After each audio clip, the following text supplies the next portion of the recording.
հաջորդ տարի ապրիլի 24-ին լրանում է հայոց ցեղասպանության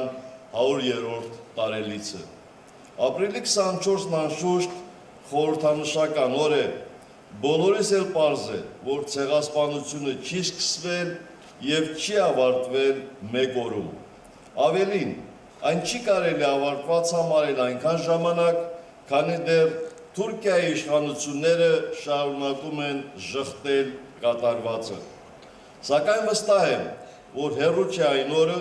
երբ Թուրքիան առերեսվելու է սեփական պատմությանը։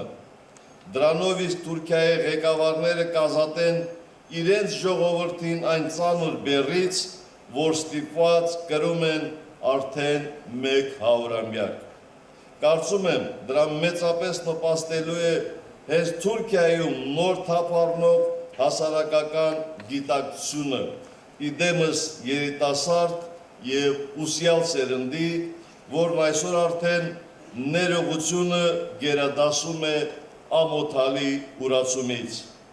Այո, հազարավոր թուրքեր մերժում են ուրացման պաշտոնական քաղաքականությունը և իրենց համերաշխությունն են հայտնում հայ ժողովրդին։ Այդ զարգացումներն ակնհայտ են և դրանք ստիպում են Թուրքիայի իշխանություններին որոշակի քայլեր ձեռնարկել։ Թուրքիայի ղեկավարությունն այժմ անգամ խոսում է հայերի և թուրքերի շրջանում արդար հիշողություն ստեղծելու անհրաժեշտության մասին,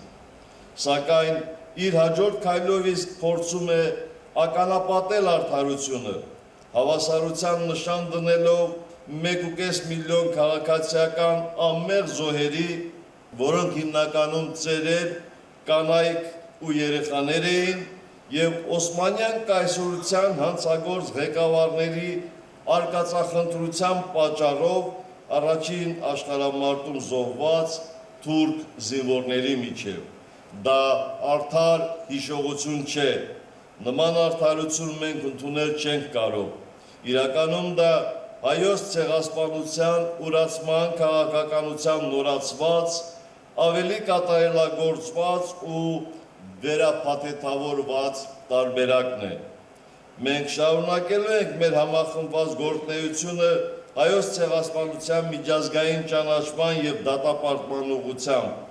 սակայն մեր նախնիների հիշատակը պետք է հարգենք ոչ միայն մեր պայքարի նպատակին հասցնելով,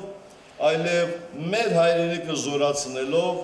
յուրաքանչյուր հայի տաղանդն ու հնարավորությունները իբարս հայրենիքի օգտագործելով։ Պետք է յուրաքանչյուրս հպարտ լինի, որ հայոց ցեղասպանության 100-ամյակի նախաշեմին մենք կանգնած ենք ուղղված մեջքով, բաց ճակատով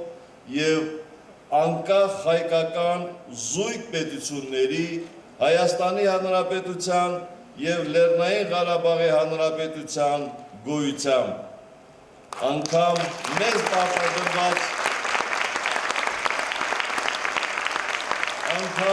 մեզ պարտադրված դժվարին շրջափակման և ոչ պատերազմ, ոչ խաղաղություն իրավիճակի պայմաններում հայոց հայրենիքը շարունակում է զարգանալ։